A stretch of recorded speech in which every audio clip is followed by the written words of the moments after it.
নানাভাবে গণতন্ত্রের মধ্যে সংকট সৃষ্টি করার কারণে আমরা কিন্তু সেই গণতান্ত্রিক অভিযাত্রাকে আমরা সম্পূর্ণ করতে পারি। আমাদের বছর থেকে 24-এর যে গণঅভ্যুত্থান হলো, আকাশ মানুষের আকাঙ্ক্ষা, বাংলাদেশকে তারা আর কোন স্বৈরাচারের কাছে ছেড়ে দিতে চায়।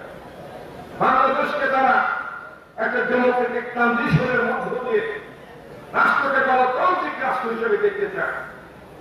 কিন্তু গত 1 বছর বেশি সময় ধরে যে ঘটনাগুলো ঘটছে সংস্কারের নামে যা হচ্ছে, এগুলি কিছু সংস্কার, অনেক কিছু সংস্কার হতে পারত, মৌলিক সংস্কার অনেক কিছু হতে পারত, সেই বিষয়গুলো কিন্তু আলোচিত হয়।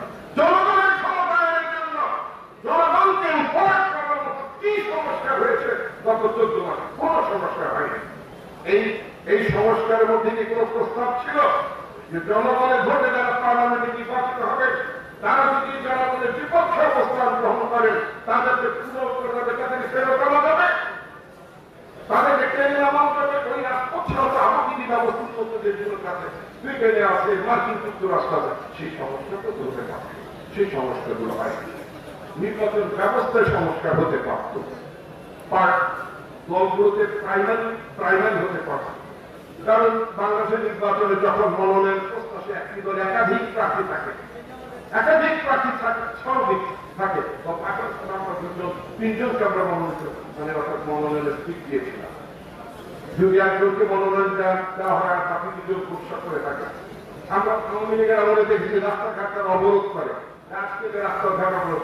আপনার দল আপনাকে মনোনয়ন দেন, আপনি জনগণের ভোগান্তি করেন কেন? আপনি কেন সেখানে হত্যা তাকে বিক্ষোভ করেন? অর্থাৎ এখানেও একটা সংস্কার হতে পারত। আমেরিকা যুক্তরাষ্ট্রের মতো সেখানে প্রাইমারি ইলেকশন হতে পারত, অনেক কিছু মৌলিক সংস্কার হতে পারত, রাজনীতিটা সুন্দর হতে পারত, নির্বাচন ব্যবস্থা সুন্দর হতে পারত, একটা জবাবদিহিমূলক রাষ্ট্র হতে পারত, একটা গণতান্ত্রিক ব্যবস্থা টেকসই হতে পারত। একটা অভ্যুত্থান মানে শুধুমাত্র 300 মানুষ একটা পার্লামেন্টে আউট হয়ে যাবে, আবার নতুন 300 মানুষ পার্লামেন্টে আসবে, অথবা 40 জন মন্ত্রী থেকে আরো নতুন 40 জন মন্ত্রী হবে, এটাই শুধুমাত্র পরিবর্তন নয়। এই কারণে বলছে আমাদের জনগণের স্বপ্ন, জনগণের আকাঙ্ক্ষা, জনগণের প্রত্যাশা বারবার খেয়েছে, বারবার খায়। সেজন্য আমরা বলতে চাই আমাদের একটা টেকসই গণতান্ত্রিক ব্যবস্থা দরকার। আমাদের নির্বাচন, সামনের নির্বাচন, আমাদের একটা নির্বাচন জরুরি, একটা নির্বাচিত সরকার জরুরি। একটা নির্বাচিত সরকার না থাকলে এই দেশে আরো বহু ধরনের সংকট চলে আসতে পারে। আমার পার্টির বিপ্লবী মহাসচিব গত 3 দিন আগে তিনি বলেছেন, পার্টির নেতারা, পার্টির মহাসচিব যখন কোন বক্তব্য দেন, মেহরবানি করে মনোযোগ সহকারে সে বক্তব্যের দ্রুত নাকি খেয়াল করবেন। সংকট তো আছে, সংকট ভবিষ্যৎ হওয়ার চেষ্টা করা হচ্ছে, দেশের ভবিষ্যৎ সংকটের দিকে ছেড়ে দেওয়ার চেষ্টা।